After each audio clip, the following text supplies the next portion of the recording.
Andhra Pradesh TDP MLA వసంత Krishna ప్రసాద్కు shock ఇచ్చింది హైడ్రా. హఫీజ్పేటలోని వివాదాస్పదమైన 20 ఎకరాల్లో నిర్మాణాలను కూల్చివేసింది. 20 ఎకరాల భూమి విలువ దాదాపు 2,000 కోట్ల రూపాయలు. వసంత గ్రూప్ పేరుతో అక్రమ నిర్మాణాలంటూ హైడ్రా గుర్తించినట్టుగా తెలుస్తోంది. 20 ఎకరాల భూమిపై కొద్ది రోజులుగా హైకోర్టులో విచారణ కొనసాగుతోంది. నిబంధనలకు విరుద్ధంగా భూమిలో కొంత భాగాన్ని అమ్మినట్లు ఆరోపణలున్నాయి. ఈ నేపథ్యంలో హైడ్రా రంగంలోకి దిగిన తర్వాత అక్కడ కూల్చివేతలకు దిగినట్టుగా తెలుస్తోంది.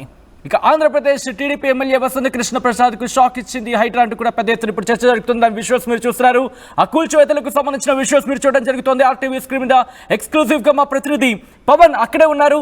ఒక్కసారి నేను పవన్ దగ్గరికి వెళ్ళే ప్రయత్నం చేస్తున్నాను. పవన్, ప్రెసెంట్ అక్కడ హైడ్రా అధికారులు ఏమంటున్నారు? ఈ కూల్చివేతలు ఇంకా కంటిన్యూ అయ్యే అవకాశం ఉందా? చూసుకుంటే మళ్ళీ వీకెండ్లో హైడ్రా కూల్చివేతలు మొదలయ్యాయని చెప్పొచ్చు. ఎందుకంటే ప్రతిసారి కూడా వీకెండ్లోనే కూల్చివేతలు మొదలుపెట్టింది. అయితే ఈరోజు అదే హైడ్రా కొనసాగుతూ ఉంది.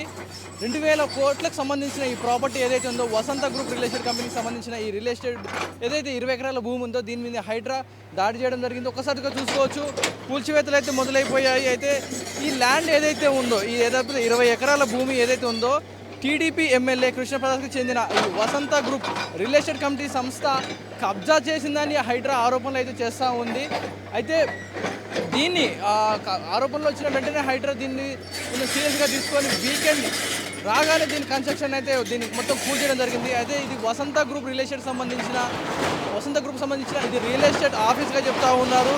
సో దీంట్లో చాలామంది పెద్దందారులో హస్తం కూడా ఉంది. సో వాళ్ళకు వాటాలు కుదరక కంప్లైంట్స్ హైడ్రా దాకా వెళ్ళి ఈ కూల్చివేతలు అయితే చేస్తున్నట్టు చెప్తా ఉన్నారు. సో చూసుకుంటే శనివారం ఉదయం మొదలైన ఈ కూల్చివేతలు చూసుకుంటే ఆల్మోస్ట్ 80% కూడా కొలాప్స్ చేయడం జరిగింది. ఏమీ ఇక్కడ మిగలలేదు. దాదాపు 2,000 కోట్లకు సంబంధించిన ప్రాపర్టీ ఎవరూ రాకముందుకే సుమారు 6 గంటల సమయంలో వచ్చేసిన ఈ జేసీబీలు అయితే మొత్తం కూడా వచ్చి ఈ కూల్చివేతలు అయితే మొదలుపెట్టడం జరిగింది. సుమారుగా ఇప్పటికైతే 80 to 85% అయితే కూల్చివేతలు పూర్తయినట్టు కనపడతా ఉంది. ఇంకొక 2 గంటల్లో పూర్తిగా ఏమీ లేకుండా కూల్చివేసే అవకాశం అయితే కనపడుతూ ఉంది. సో ఒకటి కాదు, 2 జేసీబీలు అయితే పెట్టడం జరిగింది. ఒక భారీ మిషనరీతో పాటు ఇంకో చిన్న జేసీబీని పెట్టి పుట్టాహుతిన దాదాపు ఒక 6 గంటల సమయం అయితే వీళ్ళు ఒక టైం లైన్ పెట్టుకొని కూల్చివేయాలన్నట్టుగా పెట్టుకున్నారు. సో సుమారుగా ఇంకొక 1-2 గంటల్లో పూర్తిగా దీన్ని ఎంటైర్ కొలాప్స్ చేసే అవకాశం అయితే కనపడతా ఉంది.